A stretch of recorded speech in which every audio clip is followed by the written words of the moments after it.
ಎಲ್ಲರಿಗೂ ನಮಸ್ಕಾರ ಹಾಗೂ ಆಸಕ್ತಿ ಅಕಾಡೆಮಿಗೆ ಸ್ವಾಗತ.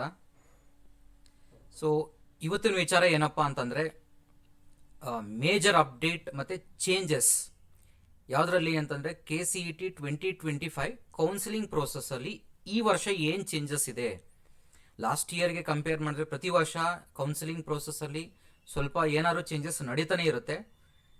ಬಟ್ ಈ ವರ್ಷ ನೋಡಿದ್ರೆ 2025 KCET ಕೌನ್ಸಿಲಿಂಗಲ್ಲಿ ನೋಡಿದ್ರೆ ಸ್ವಲ್ಪ ಚೇಂಜಸ್ ಮಾಡಿದ್ದಾರೆ. ಅದನ್ನು ಪ್ಲಸ್ಸು ಅಂತಲೇ ಹೇಳ್ಬೋದು, ಒಂದು ಕಡೆ ನೆಗೆಟಿವ್ ಅಂತಲೂ ಹೇಳ್ಬೋದು. ಏನದು ಪ್ಲಸ್ ಮತ್ತು ಮೈನಸ್ಸು ಮತ್ತು ಏನು ಚೇಂಜಸ್ ಆಗಿದೆ ಕೌನ್ಸಿಲಿಂಗ್ ಪ್ರೋಸೆಸ್ಸಲ್ಲಿ ಅನ್ನೋದ್ರ ಬಗ್ಗೆ ಡೀಟೇಲಾಗಿ ನೋಡೋಣ. ಮತ್ತು ನನ್ನ ಚಾನಲ್ಗೆ ನೀವು ಹೊಸಬರಾಗಿದ್ದರೆ ದಯವಿಟ್ಟು ನನ್ನ ಚಾನಲನ್ನು ಸಬ್ಸ್ಕ್ರೈಬ್ ಮಾಡ್ಕೊಳ್ಳಿ, ಹಾಗೆ ಈ ವಿಡಿಯೋನ ಲೈಕ್ ಮಾಡಿ ಎಲ್ಲರಿಗೂ ಶೇರ್ ಮಾಡಿ. ಅದೇ ರೀತಿ ನನ್ನದೊಂದು ಯೂಟ್ಯೂಬ್ ಅದು ವಾಟ್ಸಪ್ ಚಾನಲ್ ಇದೆ. ಯೂಟ್ಯೂಬ್ ರಿಲೇಟೆಡ್ ಏನೇ ಇನ್ಫಾರ್ಮೇಷನ್ ಬಂದರೂ, ಈ ಕಾಂಪಿಟೇಟಿವ್ ರಿಲೇಟೆಡ್ ಏನೇ ಇನ್ಫಾರ್ಮೇಷನ್, ಹಾಗೆ ನಿಮಗೆ ಡಿಫ್ರೆಂಟ್ ಸ್ಕಾಲರ್ಶಿಪ್ಸ್ ಬಗ್ಗೆ ನಾನು ಸಹ ಇನ್ಫಾರ್ಮೇಷನ್ ಕೊಡ್ತಾನೆ ಇರ್ತೀನಿ. ಈವನ್ ಡಿಗ್ರಿ ಸ್ಟೂಡೆಂಟ್ಸ್ಗೆ, ಇಂಜಿನಿಯರಿಂಗ್, ಮೆಡಿಕಲ್ ಸ್ಟೂಡೆಂಟ್ಸ್ಗಳಿಗೆ, PUC ಸ್ಟೂಡೆಂಟ್ಸ್ಗಳಿಗೆ ಯಾವ್ಯಾವ ಸ್ಕಾಲರ್ಶಿಪ್ಸ್ ಎಲ್ಲ ಇರುತ್ತೆ ಆ ಎಲ್ಲ ಸ್ಕಾಲರ್ಶಿಪ್ ಬಗ್ಗೆನೂ ಸಹ ನಿಮಗೆ ಇನ್ಫಾರ್ಮೇಷನ್ ಕೊಡ್ತಾ ಇರ್ತೀನಿ. ಸೊ ಆ ವಾಟ್ಸಪ್ ಚಾನಲ್ಗೆ ಜಾಯ್ನ್ ಆಗಿ, ಆ ವಾಟ್ಸಪ್ ಚಾನಲನ್ನು ಡಿಸ್ಕ್ರಿಪ್ಷನ್ ಬಾಕ್ಸಲ್ಲಿ ಪೋಸ್ಟ್ ಮಾಡಿರ್ತೀನಿ. ಸೊ ಅದನ್ನು ಕ್ಲಿಕ್ ಮಾಡಿ ಡೈರೆಕ್ಟಾಗಿ ನನ್ನ ಚಾನಲ್ಗೆ ಜಾಯ್ನ್ ಆಗಬಹುದು. ಸೊ ಈಗ ವಿಡಿಯೋ ಸ್ಟಾರ್ಟ್ ಮಾಡೋಣ. ಸೊ ಏನಪ್ಪ ಅಂತಂದರೆ ಮೇಜರ್ ಚೇಂಜಸ್ಸು ಮೊನ್ನೆ ನಿಮ್ಗೆ ಗೊತ್ತಿದೆ ಆಲ್ರೆಡಿ, ಕಾಲೇಜು ಇಂಜಿನಿಯರಿಂಗ್ ಕಾಲೇಜುಗಳ ಸೀಟು ಹಂಚಿಕೆ ಮಂಥನ ಕಾರ್ಯಕ್ರಮ ನಡೆದಿರುತ್ತೆ. ಅದರಲ್ಲಿ ಕೆಲವೊಂದು ವಿಚಾರಗಳನ್ನು ಶೇರ್ ಮಾಡಿರ್ತಾರೆ. ಸೊ ಆ ವಿಚಾರಗಳನ್ನು ನಾನು ತುಂಬ ಡೀಟೇಲಾಗಿ ಎಕ್ಸ್ಪ್ಲೈನ್ ಮಾಡೋಕೆ ಹೋಗೋದಿಲ್ಲ, ನೀವು ನೋಡಿರ್ತೀರ, ಆಲ್ರೆಡಿ ಗೊತ್ತಿರುತ್ತೆ ನಿಮಗೆ. ಬಟ್ ಸ್ಟಿಲ್ ಆ ಪಾಯಿಂಟ್ಸ್ ಏನೇನಿತ್ತು ಮತ್ತು ಮೇಜರ್ ಚೇಂಜಸ್ ಏನಿದೆ ಈ ವರ್ಷ ಕೌನ್ಸಿಲಿಂಗ್ ಪ್ರೋಸೆಸ್ಸಲ್ಲಿ ಅನ್ನೋದನ್ನ ಬಗ್ಗೆ ಡಿಸ್ಕಷನ್ ಮಾಡೋಣ. ಫಸ್ಟ್ ಒಂದು ವಿಚಾರದಲ್ಲಿ ಬರೋದಾದರೆ, ನಿಮಗಿಲ್ಲಿ 720 ರೂಪೀಸ್ ಕಂಪಲ್ಸರಿಯಾಗಿ ಆಪ್ಷನ್ ಎಂಟ್ರಿಗೆ ಪೇ ಮಾಡಲೇಬೇಕು ಎಲ್ಲ ಸ್ಟೂಡೆಂಟ್ಸು. ಅಂದರೆ ನೀವಿಲ್ಲಿ ಕ್ಯಾಸ್ಟ್ ಕ್ಯಾಟಗರಿ ಯಾವುದೇ ಡಿವಿಷನ್ ಇಲ್ಲ, ಚೇಂಜಸ್ ಇಲ್ಲ, ಎಲ್ಲರಿಗೂ ಕಂಪ್ಲೀಟಾಗಿ ಎಲ್ಲರೂ ಪೇ ಮಾಡಲೇಬೇಕು. 2A 3A 3B 1A SC ST all category students ಇದು ಆಪ್ಷನ್ ಎಂಟ್ರಿಗೆ 720 ರೂಪೀಸನ್ನು ಕಂಪಲ್ಸರಿಯಾಗಿ ಪೇ ಮಾಡಬೇಕು. ಹೇಗೆ ಪೇ ಮಾಡಬೇಕು, ನಿಮ್ಮ ಫೀಸಿನಲ್ಲೇ ಬರುತ್ತೆ, ಅದು ಕಂಪಲ್ಸರಿಯಾಗಿ 750 ರೂಪೀಸ್ ಆ್ಯಡ್ ಆಗುತ್ತೆ. ಬಟ್ ಕಂಪಲ್ಸರಿಯಾಗಿ ಪೇ ಮಾಡಬೇಕು 750 ರೂಪೀಸನ್ನು. ಇದು ಮೇಜರ್ ಫಸ್ಟ್ ಅಪ್ಡೇಟ್. ಮತ್ತು ಇನ್ನೊಂದು ಏನಪ್ಪ ಅಂತಂದರೆ, ಇಲ್ಲಿ ಸೆಕೆಂಡ್ ಒನ್ ಏನಪ್ಪ ಅಂತಂದರೆ, no secret key is required for this year. Last year counselling process start ಆಗೋದಕ್ಕೆ ನಾವು ಲಾಗಿನ್ ಆಗಿದ ತಕ್ಷಣ ಪ್ರತಿಯೊಂದು ಸಾರಿನೂ ನಾವೇನಾದ್ರು ಚೇಂಜಸ್ ಮಾಡಬೇಕು ಅಥವಾ ಕಾಲೇಜಸನ್ನು ಕೌನ್ಸಿಲಿಂಗ್ ಪ್ರೋಸೆಸ್ಸಲ್ಲಿ ನಾವು ಫುಲ್ ಯೂಸ್ ಮಾಡ್ತಾ ಇದ್ದಿದ್ದೆ ಸೀಕ್ರೆಟ್ ಕೀ. ಸೊ ಅದಕ್ಕೆ ನಾನು ಅದ್ರ ಬಗ್ಗೆನೂ ವಿಡಿಯೋ ಮಾಡಿದ್ದೆ, ಲಾಸ್ಟ್ ಟೈಮ್ ನಿಮಗೆ ಇನ್ಫಾರ್ಮ್ ಮಾಡಿದ್ದೀನಿ. ಸೊ ಈ ವರ್ಷ ಸೀಕ್ರೆಟ್ ಕೀ ಇಲ್ಲ, ಬಟ್ ಬೇರೆ ಚೇಂಜಸನ್ನು ಮಾಡಿದ್ದಾರೆ. ಸೊ ಲಾಗಿನ್ ಆಗೋದಕ್ಕೆ ಸ್ವಲ್ಪ ಚೇಂಜಸನ್ನು ಮಾಡಿದ್ದಾರೆ.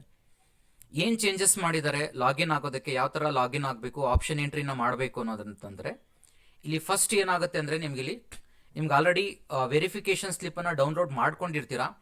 ಆ ವೆರಿಫಿಕೇಷನ್ಸ್ ಸ್ಲಿಪ್ಪಲ್ಲಿ ನಿಮಗೆ ಒಂದು ಲೆಫ್ಟ್ ಸೈಡ್ ಟಾಪಲ್ಲಿ ಒಂದು QR ಕೋಡನ್ನು ಕೊಟ್ಟಿರ್ತಾರೆ.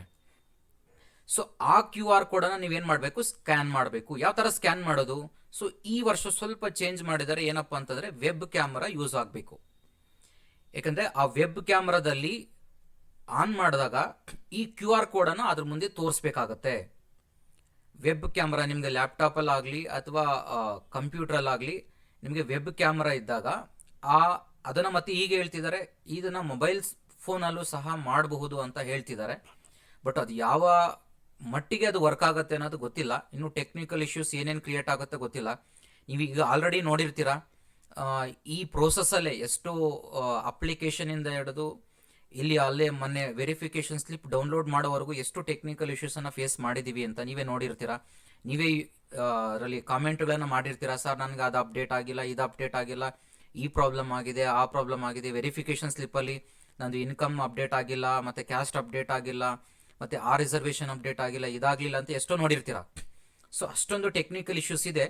ಬಟ್ ಅದು ಯಾವ ಥರ ಮಾಡ್ತಾರೆ, ರಿಸಾಲ್ವ್ ಮಾಡ್ತಾರೆ, ನೆಕ್ಸ್ಟ್ ಫರ್ದರ್ ಯಾವ ಥರ ಮೇಂಟೆನೆನ್ಸ್ ಮಾಡ್ತಾರೆ ಅನ್ನೋದು ಗೊತ್ತಿಲ್ಲ. ಬಟ್ ಸದ್ಯದ ಮಟ್ಟಿಗೆ KE ಅವರು ಹೇಳ್ತಿರೋದು ಏನಪ್ಪ ಅಂತಂದರೆ, ಮೊಬೈಲ್ ಫೋನಲ್ಲೂ ಸಹ ನೀವು ಈ ಕೌನ್ಸಿಲಿಂಗ್ ಪ್ರೋಸೆಸ್ಸನ್ನು ಅಟೆಂಡ್ ಮಾಡಬಹುದು ಅಂತ ಹೇಳ್ತಿದ್ದಾರೆ. ಬಟ್ ಯಾವ ರೇಂಜಿಗೆ ಅದು ವರ್ಕ್ ಆಗುತ್ತೆ ಅನ್ನೋದು ಟೆಕ್ನಿಕಲಿ ಅನ್ನೋದು ಗೊತ್ತಿಲ್ಲ. ಬಟ್ ಸ್ಟಿಲ್ ನೀವು ಆ ವೆರಿಫಿಕೇಷನ್ ಸ್ಲಿಪ್ ಏನಿರುತ್ತೆ ಅದನ್ನು ನೀವು ಆ ಕ್ಯಾಮರಾ ಮುಂದೆ ಇಟ್ಟಾಗ, ನಿಮಗೆ ವೆಬ್ ಕ್ಯಾಮರಾ ಮುಂದೆ ಇಟ್ಟಾಗ ಅಥವಾ ಕ್ಯಾಮರಾ ಮುಂದೆ ಇಟ್ಟಾಗ ನಿಮಗೆ ಅದು ಸ್ಕ್ಯಾನ್ ಆಗುತ್ತೆ. ಸ್ಕ್ಯಾನ್ ಆದಾಗ ನಿಮಗೆ ಡೈರೆಕ್ಟಾಗಿ ವೆರಿಫಿಕೇಷನ್ ಪ್ರೋಸೆಸ್ಗೆ ತೊಗೊಂಡೋಗುತ್ತೆ. ಅಲ್ಲಿ ನೀವೇನು ಮಾಡಬೇಕು ಅಂತಂದರೆ ಅಪ್ಲಿಕೇಶನ್ ನಂಬರನ್ನು ಆ್ಯಡ್ ಮಾಡಬೇಕು. ನೋಡಿ, ಇದು ಎಕ್ಸ್ಟ್ರಾ ಫಸ್ಟ್ ಪಾಯಿಂಟ್ ಬಂದು ಎಕ್ಸ್ಟ್ರಾ. ಲಾಸ್ಟ್ ಇಯರ್ ಇದಿರಲಿಲ್ಲ. ಕ್ಯೂ ಆರ್ ಕೋಡನ್ನು ಸ್ಕ್ಯಾನ್ ಮಾಡಿ ನಿಮಗೆ ವೆರಿಫಿಕೇಷನ್ ಅಂದರೆ ಆ ವೆರಿಫಿಕೇಷನ್ ಸ್ಲಿಪ್ಪಲ್ಲಿ ಕ್ಯೂ ಆರ್ ಕೋಡ್ ಇರಲಿಲ್ಲ. ಸೊ ಈ ವರ್ಷ ಆ್ಯಡ್ ಮಾಡಿರುವಂಥ ಪಾಯಿಂಟ್ ಇದು. ಕ್ಯೂ ಆರ್ ಕೋಡನ್ನು ಸ್ಕ್ಯಾನ್ ಮಾಡಿ ಡೈರೆಕ್ಟಾಗಿ ನಿಮಗೆ ಆಪ್ಷನ್ ಎಂಟ್ರಿಗೆ ತೊಗೊಂಡೋಗುತ್ತೆ. ಮತ್ತು ಅದರಲ್ಲಿ ನೀವೇನು ಎಂಟ್ರ್ ಮಾಡಬೇಕಂತಂದರೆ ಅಪ್ಲಿಕೇಶನ್ ನಂಬರ್ ಅಥವಾ ಆಪ್ಷನ್ ಎಂಟ್ರಿ CET ನಂಬರನ್ನು ಎಂಟ್ರ್ ಮಾಡಬೇಕಾಗತ್ತೆ. ನೀವು ನೋಡ್ಬೋದು ಅದು ಎಲ್ಲಿದೆ ಸರ್ ನಮಗೆ ಅಂತಂದರೆ, ಇಲ್ಲಿ ನೋಡಿ, ನಾನು ಇಲ್ಲಿ ತೋರಿಸ್ತೀನಿ ನೋಡಿ, ಇಲ್ಲಿ ಇದೆ ನೋಡಿ, ನಿಮಗೆ ವೆರಿಫಿಕೇಷನ್ ಸ್ಲಿಪ್ ಇದು. ಈ ವೆರಿಫಿಕೇಷನ್ ಸ್ಲಿಪ್ಪಲ್ಲಿ ನೀವು ನೋಡ್ಬೋದು ಲೆಫ್ಟ್ ಸೈಡಲ್ಲಿ ಒಂದು ಕ್ಯೂ ಆರ್ ಕೋಡ್ ಇದೆಯಲ್ವಾ ನೋಡಿ, ಲಾಗಿನ್ ಆಪ್ಷನ್ ಎಂಟ್ರಿ ಪೋರ್ಟಲ್ ಅಂತ ಇದೆಯಲ್ವಾ. ಇದನ್ನು ನೀವು ಅದೇ ನಾನು ಹೇಳಿದ್ನಲ್ವ ನಿಮಗೆ, ಅದು ಕಂಪ್ಲೀಟಾಗಿ ನೀವು ಇದನ್ನು ಸ್ಕ್ರೀನಲ್ಲಿ ತೋರಿಸ್ಬೇಕಾಗತ್ತೆ. ಅದು ಕ್ಯಾಮ್ರಾ ಏನಾಗುತ್ತೆ, ಕ್ಯಾಮ್ರಾ ಆನ್ ಆದಾಗ ಇದನ್ನು ಈ ಕ್ಯೂ ಆರ್ ಕೋಡನ್ನು ತೋರಿಸ್ಬೇಕಾಗತ್ತೆ. ಅದಕ್ಕೆ ತೋರಿಸಿದಾಗ ಇದು ಸ್ಕ್ಯಾನ್ ಆಗುತ್ತೆ. ಸ್ಕ್ಯಾನ್ ಆದಾಗ ನಿಮಗೆ ಪೋರ್ಟಲ್ ಕರ್ಕೊಂಡು ಹೋಗುತ್ತೆ. ಅದಾದ ನಂತರ ನೀವು ನೋಡ್ಬೋದು, ಅಥವಾ ನಿಮ್ಮ CET ನಂಬರ್ನ ಹಾಕ್ಬೋದು, ಅಥವಾ ಆಪ್ಷನ್ ಎಂಟ್ರಿ CET ನಂಬರನ್ನು, ಆಪ್ಷನ್ ಎಂಟ್ರಿ CET ನಂಬರ್ ಎಲ್ಲಿದೆ ನೋಡಿ, ಮೇಲೆ ಇದೆ ನೋಡಿ, ಇಲ್ಲಿದೆ ನೋಡಿ ಮೇಲೆ ಆಪ್ಷನ್ ಎಂಟ್ರಿ LT ಸಮಥಿಂಗ್ 0 ಇದೆಯಲ್ವಾ, ಈ ನಂಬರ್ ನೀವನ್ನ ಎಂಟ್ರಿ ಮಾಡಬೇಕಾಗತ್ತೆ. ಅಥವಾ ನಿಮ್ಮ ಅಪ್ಲಿಕೇಶನ್ ನಂಬರ್, ಎರಡರಲ್ಲಿ ಒಂದು ಎಂಟ್ರಿ ಮಾಡಬೇಕಾಗತ್ತೆ. ಅಪ್ಲಿಕೇಶನ್ ನಂಬರ್ ಇದ್ರೆ ಅಪ್ಲಿಕೇಶನ್ ನಂಬರ್, ಅಥವಾ ಆಪ್ಷನ್ ಎಂಟ್ರಿ CET ನಂಬರ್ ಇದೆಯಲ್ವಾ, ಇಲ್ಲಿ ನೋಡ್ಬೋದು ನೀವು ಆಪ್ಷನ್ ಎಂಟ್ರಿ ಟಾಪಲ್ಲಿ ಇದೆಯಲ್ವಾ, ಆಪ್ಷನ್ ಎಂಟ್ರಿ CET ನಂಬರ್ ಅಂತ, ಆ ನಂಬರನ್ನು ಎಂಟ್ರಿ ಮಾಡಬೇಕಾಗತ್ತೆ. ಎಂಟ್ರಿ ಮಾಡಿದಾಗ ಏನಾಗುತ್ತೆ ಅಂದರೆ ನಿಮಗೆ ಮತ್ತೆ OTP ಕೇಳುತ್ತೆ. ನೀವು ಎಂಟ್ರಿ ಮಾಡಿದ್ದಾದ್ಮೇಲೆ OTP ಬರುತ್ತೆ. ಆ OTPನ ಎಂಟ್ರಿ ಮಾಡಬೇಕಾಗತ್ತೆ. OTPನ ಎಂಟ್ರಿ ಮಾಡಿದ ತಕ್ಷಣ ನಿಮಗೆ ಫೇಸ್ ರೆಕಗ್ನಿಷನ್ ಬರುತ್ತೆ ಇನ್ ವೆಬ್ ಕ್ಯಾಮರಾ. ಅದು ವೆಬ್ ಕ್ಯಾಮರಾ ಆನ್ ಆಗುತ್ತೆ, ನಿಮ್ಮ ಫೇಸನ್ನು ಅಲ್ಲಿ ತೋರಿಸ್ಬೇಕಾಗತ್ತೆ. ಅಲ್ಲಿ ತೋರಿಸಿದಾಗ ಅದು ರೆಕಗ್ನಿಷನ್ ಮಾಡಿ ನಿಮಗೆ ಈ ಪ್ರೋಸೆಸ್ಸು, ಆಪ್ಷನ್ ಎಂಟ್ರಿ ಪ್ರೋಸೆಸ್ಸು ಮತ್ತು ರೆಕಗ್ನಿಷನ್ ಮಾಡುತ್ತೆ. ರೆಕಗ್ನಿಷನನ್ನು ಮಾಡಿ ಇದನ್ನು ಸ್ಟಾರ್ಟ್ ಆಗುತ್ತೆ, ನಿಮ್ಮ ಆಪ್ಷನ್ ಎಂಟ್ರಿನ ಮಾಡ್ಕೋಬೋದು. ಆಮೇಲೆ ಮತ್ತು ನೀವು ಈಚ್ ಆ್ಯಂಡ್ ಎವ್ರಿ ಟೈಮ್ ನೀವು ಲಾಗಿನ್ ಆದಾಗಲೆಲ್ಲನೂ ನೀವು ವೆಬ್ ಕ್ಯಾಮರಾದಲ್ಲಿ ನಿಮ್ಮ ಫೇಸನ್ನು ರೆಕಗ್ನಿಷನ್ ಕಂಪಲ್ಸರಿಯಾಗಿ ಇದ್ದೇ ಇರುತ್ತೆ, ಮಾಡಲೇಬೇಕಾಗತ್ತೆ. ಸೊ ಇದರಲ್ಲಿ ಯಾವ ರೀತಿ ಟೆಕ್ನಿಕಲಿ ವರ್ಕ್ ಆಗುತ್ತೆ ಗೊತ್ತಿಲ್ಲ, ಬಟ್ ಡೆಫಿನೆಟ್ಲಿ ನೀವು ಪ್ರತಿ ವರ್ಷ ನೋಡ್ತಿರ್ಬೇಕಾದ್ರೆ ಏನಾದ್ರು ಒಂದೊಂದು ಟೆಕ್ನಿಕಲ್ ಇಶ್ಯೂಸ್ ಬಂದೇ ಬರುತ್ತೆ. ಈಗ ನೀವು ನೋಡಿದಿರೋ ವೆರಿಫಿಕೇಷನ್ ಸ್ಲಿಪ್ವರೆಗೂ ತುಂಬ ಟೆಕ್ನಿಕಲ್ ಇಶ್ಯೂಸನ್ನು ಫೇಸ್ ಮಾಡಿದ್ವಿ, ಬಟ್ ಯಾವ ರೇಂಜಿಗೆ ಇದೆಲ್ಲ ವರ್ಕ್ ಆಗುತ್ತೆ ಗೊತ್ತಿಲ್ಲ. ಬಟ್ ಡೆಫಿನೆಟ್ಲಿ ನೀವು ಇದನ್ನೆಲ್ಲ ರೆಡಿ ಮಾಡಿ ಇಟ್ಕೊಳ್ಳಿ ಅನ್ನೋ ರೀಸನ್ಗೆ ನಾನು ಇದನ್ನೆಲ್ಲ ಡೀಟೇಲ್ಸಲ್ಲಿ ಹೇಳ್ತಿರ್ತೀನಿ. ಕಂಪ್ಲೀಟಾಗಿ ನೀವು ಚೆಕ್ ಮಾಡ್ಕೊಳ್ಳಿ ಇದನ್ನೆಲ್ಲ. ಇದು ಕಂಪಲ್ಸರಿಯಾಗಿ ಈ ವರ್ಷ ನಡೆಯುವಂಥ ಪ್ರೊಸೀಜರ್, ನಿಮಗೆ ಕೌನ್ಸಿಲಿಂಗ್ ಪ್ರೋಸೆಸ್ಸಲ್ಲಿ ನಡೆಯುವಂಥ ಪ್ರೊಸೀಜರ್ ಇದು. First Q R code scan ಮಾಡ್ಕೋಬೇಕಾಗತ್ತೆ ವೆಬ್ ಕ್ಯಾಮ್ರಾ ಮುಂದೆ ಇಟ್ಟು. ನಿಮಗೆ ಅದಾದಮೇಲೆ application number, option entry CET ನಂಬರ್ನ ಹಾಕಿದಾಗ ನಿಮಗೆ OTP ಬರುತ್ತೆ. OTPನ ಎಂಟ್ರಿ ಮಾಡಿದಾಗ ನಿಮಗೆ ಫೇಸ್ ರೆಕಗ್ನಿಷನ್ ಆಗುತ್ತೆ. ಫೇಸ್ ರೆಕಗ್ನಿಷನ್ ಆದಮೇಲೆ ಆಪ್ಷನ್ ಎಂಟ್ರಿ ಸ್ಟಾರ್ಟ್ ಆಗುತ್ತೆ.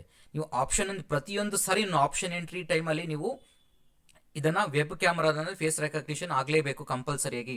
ಯಾಕೆ ಇದನ್ನು ಒಂದು ಪಾಸಿಟಿವ್ ಅಂತಲೇ ಹೇಳ್ಬೋದು, ಒಂದು ಕಡೆ ನೆಗೆಟಿವ್ ಅಂತಲೇ ಹೇಳ್ಬೋದು. ಯಾಕೆ ಪಾಸಿಟಿವ್ ಪಾಯಿಂಟ್ ಏನಪ್ಪ ಅಂದರೆ, ನಿಮಗೆ ಗೊತ್ತಿರುತ್ತೆ ಸೀಟ್ ಬ್ಲಾಕಿಂಗ್ ದಂಧೆ ಅಂತ ಏನಿದೆ, ಅದಕ್ಕೊಂದು ಸ್ವಲ್ಪ ಮಟ್ಟಿಗೆ ಬ್ರೇಕ್ ಸಿಗುತ್ತೆ ಅಂತ ರೀಸನ್ಗೆ.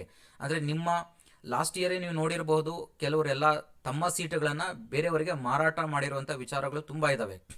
ಅಂದರೆ ಸೀಕ್ರೆಟ್ ಕೀ ಬರ್ತಿತ್ತು ಲಾಸ್ಟ್ ಇಯರು, ಸೀಕ್ರೆಟ್ ಕೀನ ಬೇರೆಯವರಿಗೆ ಶೇರ್ ಮಾಡೋದು, ಅವ್ರ ಹತ್ರ ದುಡ್ಡು ತೊಗೊಳ್ಳೋದು, ನನಗೆ ಈ ಸೀಟ್ ಬೇಡ, ನನ್ನ ಹೆಸರಿನಲ್ಲಿ ನೀವು ಸೀಟ್ ತೊಗೊಳ್ಳಿ ಅನ್ನೋ ಒಂದು ದಂಡೆಗಳು ತುಂಬ ನಡೆದೋಗಿದ್ದಾವೆ ಲಾಸ್ಟ್ ಇಯರು. ಅದನ್ನು ಸ್ವಲ್ಪ ಅವಾಯ್ಡ್ ಮಾಡೋದಕ್ಕೆ ಈ ವರ್ಷ ಈ ಫೇಸ್ ರೆಕಗ್ನಿಷನ್ ಅನ್ನೋಂಥದ್ದನ್ನು ಹೊಸದಾಗಿ ಇಂಟ್ರೊಡ್ಯೂಸ್ ಮಾಡಿದ್ದಾರೆ. ಇದನ್ನು ಪಾಸಿಟಿವ್ ಅಂತ ಹೇಳ್ಕೋಬೋದು. ಬಟ್ ನೆಗೆಟಿವ್ ಏನಪ್ಪ ಅಂದರೆ, ನೀವು ಪ್ರತಿಯೊಂದು ಸಲ ಕೆಲವರ ಮನೆಗಳಲ್ಲಿ ಲ್ಯಾಪ್ಟಾಪ್ ಇರೋದಿಲ್ಲ, ಈ ಕಂಪ್ಯೂಟರ್ ಇರ್ಬೋದು, ಬಟ್ ಅದರಲ್ಲಿ ವೆಬ್ ಕ್ಯಾಮರಾ ಇರೋದಿಲ್ವಲ್ಲ, ಬಟ್ ಅದಕ್ಕಾಗಿಯೇ ಇನ್ವೆಸ್ಟ್ಮೆಂಟ್ ಮಾಡಬೇಕಾಗತ್ತೆ. ಅಥವಾ ನೀವು ಸೈಬರ್ ಸೆಂಟರ್ಗಳಿಗೆ ಹೋಗಬೇಕಾಗತ್ತೆ. ಇದನ್ನು ಮೇಜರಾಗಿ ಅವ್ರು ಹೇಳೋದು ಏನು ಅಂತಂದರೆ, ಕೆಲವರು ನೀವು ಸೈಬರ್ ಸೆಂಟರ್ಗಳಿಗೆ ಹೋಗಲೇಬೇಡಿ, ದುಡ್ಡನ್ನು ಖರ್ಚು ಮಾಡಲೇಬೇಡಿ ಅಂತ. ಬಟ್ ಈಗಿನ ಸದ್ಯದ ಪರಿಸ್ಥಿತಿನಲ್ಲಿ ಅದೊಂದು ಸ್ವಲ್ಪ ಕ್ವಶನ್ ಮಾರ್ಕ್ ಆಗಿದೆ. ಬಟ್ ಯಾವ ರೀತಿ ಮತ್ತು ಮೊಬೈಲ್ ಫೋನಲ್ಲೇ ಮಾಡ್ಕೋಬೋದು ಅಂತ ಹೇಳ್ತಿದ್ದಾರೆ. ನೋಡಬೇಕು ಮುಂದೆ ಯಾವ ರೀತಿಯಾದಂಥ ಇದ್ರ ಬಗ್ಗೆ ಏನಾದ್ರು ಡೆಮೋ ಬಿಡ್ತಾರಾ, ಮೊಬೈಲ್ ಫೋನಲ್ಲಿ ಯಾವ ಥರ ಯೂಸ್ ಮಾಡಬೇಕು ಅಂತ. ಸದ್ಯದ ಮಟ್ಟಿಗೆ ಇನ್ನೂ ಯಾವ ಥರ ಬಿಟ್ಟಿಲ್ಲ ಅದನ್ನು. ಎಲ್ಲ ವೆಬ್ಬಲ್ಲಿ ಯಾವ ಥರ ಯೂಸ್ ಮಾಡಬೇಕು ಅನ್ನೋದ್ರ ಬಗ್ಗೆನೇ ಹೇಳ್ತಿದ್ದಾರೆ, ಬಿಟ್ಟರೆ ಮೊಬೈಲಲ್ಲಿ ಯಾವ ಥರ ಯೂಸ್ ಮಾಡಬೇಕು ಅಂತ ಗೊತ್ತಿಲ್ಲ. ಬಟ್ ಮುಂದೆ ಬಿಡೋ ಚಾನ್ಸಸ್ ಇರುತ್ತೆ, ನೋಡೋಣ, ಅದು ಬಂದಾಗ ಅಪ್ಡೇಟ್ ಮಾಡ್ತೀನಿ ಖಂಡಿತವಾಗಿ. ಸೊ ನಿಮಗೆ ಯಾವ ಟೈಮಲ್ಲಿ ಎಲ್ಲ ಈ ಫೇಸ್ ರೆಕಗ್ನಿಷನ್ ಮಾಡಬೇಕು ಅಂದರೆ ನೋಡ್ಬೋದು ನೀವು ಇಲ್ಲಿ ಕಂಪ್ಲೀಟ್ ಪ್ರೊಸೀಜರ್ ನೋಡಿ, ಈ ಥರ ಇರುತ್ತೆ ನೋಡಿ. ಫಸ್ಟ್ ಟೈಮ್ ನೀವು ಲಾಗಿನ್ ಆಗ್ತೀರಾ, ನಾನು ಆಗಲೇ ಹೇಳಿದೆ ಫೇಸ್ ರೆಕಗ್ನಿಷನ್ ಎಲ್ಲ ಮುಗಿದಾದ್ಮೇಲೆ ಫಸ್ಟ್ ಲಾಗಿನ್ ಆಗುತ್ತೆ. ಮತ್ತು ಮಾಕ್ ಆಪ್ಷನ್ ಎಂಟ್ರಿ ಇರುತ್ತೆ, ಅದಕ್ಕೂ ನಿಮ್ಮ ಫೇಸ್ ರೆಕಗ್ನಿಷನ್ ಆಗಬೇಕಾಗತ್ತೆ. ನೆಕ್ಸ್ಟ್ ಮಾಕ್ ಆಪ್ಷನ್ ಎಂಟ್ರಿ ಆದಮೇಲೆ ರಿಸಲ್ಟ್ಸ್ ಬಿಡ್ತಾರೆ, ಅದನ್ನು ನೋಡೋದಕ್ಕೂ ನೀವು ಮತ್ತೆ ಒನ್ಸ್ ಅಗೇನ್ ಲಾಗಿನ್ ಆಗಬೇಕು, ಮತ್ತೆ ಅಲ್ಲಿ ಫೇಸ್ ರೆಕಗ್ನಿಷನ್ ಆಗಬೇಕಾಗತ್ತೆ.